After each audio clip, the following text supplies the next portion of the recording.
Welcome to Collectors of the Coast. I am Cash. And I'm Dash. And today we're going to do a couple of things. We're going to give a clue to guess the card in just a moment. I'm also going to spend just a quick matter of time going over this. This was a product that came out before before Magic the Gathering. I was looking for something like Magic the Gathering back in the early 90s off of the big sports card boom that was going on. And this set came out, and I used to read a lot of these books, and I thought it was really awesome at the time. Never gained really any value, this thing. Probably the same as when we bought it. You'll see on the back here it's got $24.95 US. We paid, I'm pretty sure my mom bought it for me for Christmas. Paid around that price, maybe $30 Canadian, something like that. So anyways, there's been lots of stuff that's come out over the years. Some things have turned into great investments like Magic the Gathering. And some things not so much, like I think the Warcraft stuff that tanked a couple years ago.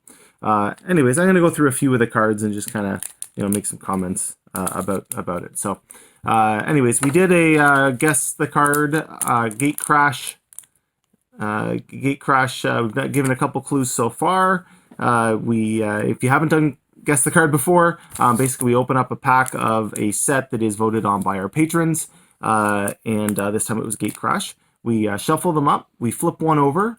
You guys at home got to guess what that flipped over card is. We give clues, right? And so Dash, what were the clues so far? There's an A somewhere in the name. Yeah, so you got an A. So some people have guessed without an A in the name. So if it has an A in it, it is not the card. It is not, like if you guess something that does not have an A in it, that is not the card. All right. And what was the second clue? Do you remember? It has an R in its name. All right. So we got an A. We got an R. Do you want to do the first or the second, that letter or that letter? All right. So what is the third clue, Dash? The third clue is it has a T.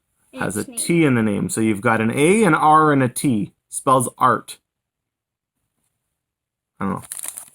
Whatever that means. All right. So we're going to move on to the other part. Do you want to sing the song? Shuffle them up. What will it be? It's guess the card. Cool. All right. So we're going to get into some of these. Just going to go through a few of these cards. It is interesting. If anyone ever read any Dragonlance, Forgotten Realms, Dungeons and Dragons kind of stuff, you got a set like this, and the art wasn't bad for back in the time. The art. Well, and you'll see that I think they were more meant for if you played the game. So if you played, Dungeons and Dragons, it gave you some characters and classes. You could use them.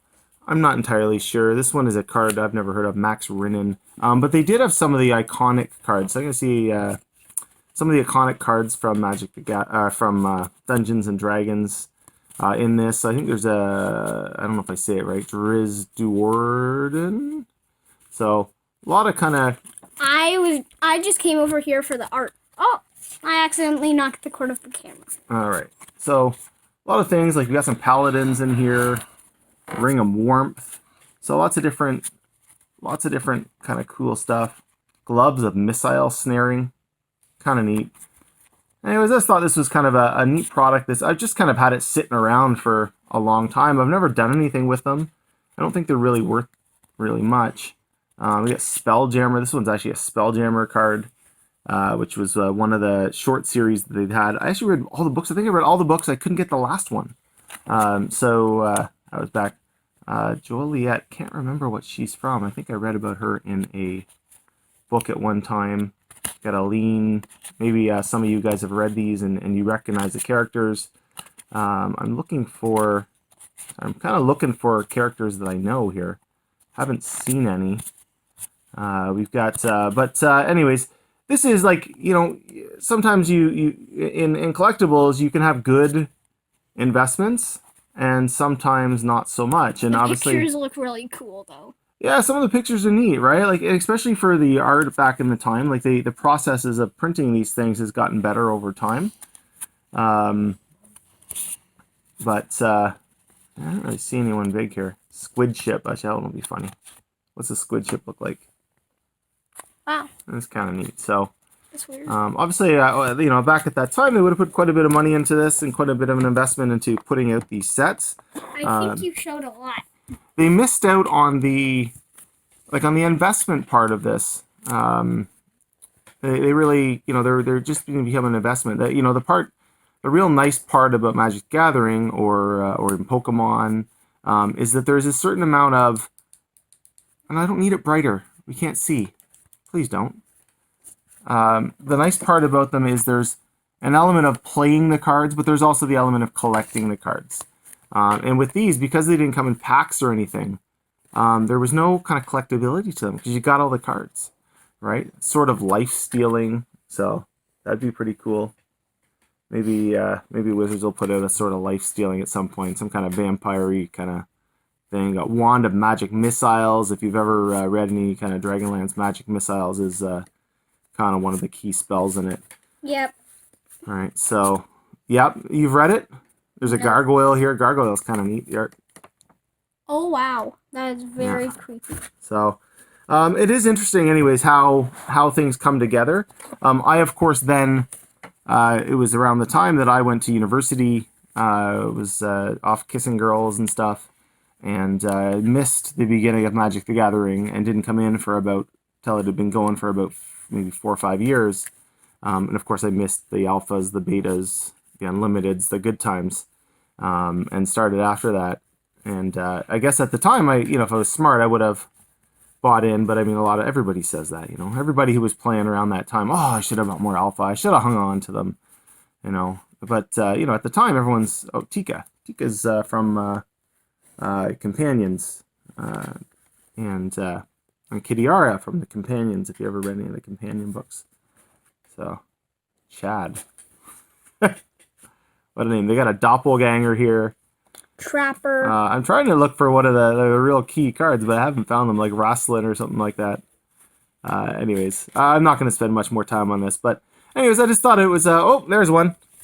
Brunlar, Battlehammer, the Dwarf King. You got Chandril, Spellfire. Anyways, this is kind of like a back through memory lane for me, going through these cards from a long time ago. I'm pretty sure somewhere in here is Elminster, the Sage. Pretty sure he's in here. Ring of Invisibility. Maybe I should have pulled those out ahead of time, save you guys some time. But anyways, be careful with your investments. Sometimes they are great, and sometimes they are a hot thing of trash. It does seem like Magic the Gathering is going to be a good investment long term. You certainly aren't going to get killed on your investment, though there is 2 more reprint sets coming up this year. So who knows what that's going to do to some of those cards that are getting reprinted. Yeah. We may see a real, it may kind of half their prices, like it certainly has with cards like Azusa, who was getting up there for what she was, and now she's going to be less than $10 more likely for a while. Wait, Azusa was reprinted? Yes. Oh. She is a reprint. So When was she printed before? I can't remember what set it was. It was a long time ago. It was probably it's like Onslaught-ish. Woo! So that's well before you were alive. So anyways, everyone have a magical day. I do hope you enjoyed our walk through memory lane briefly, and take care.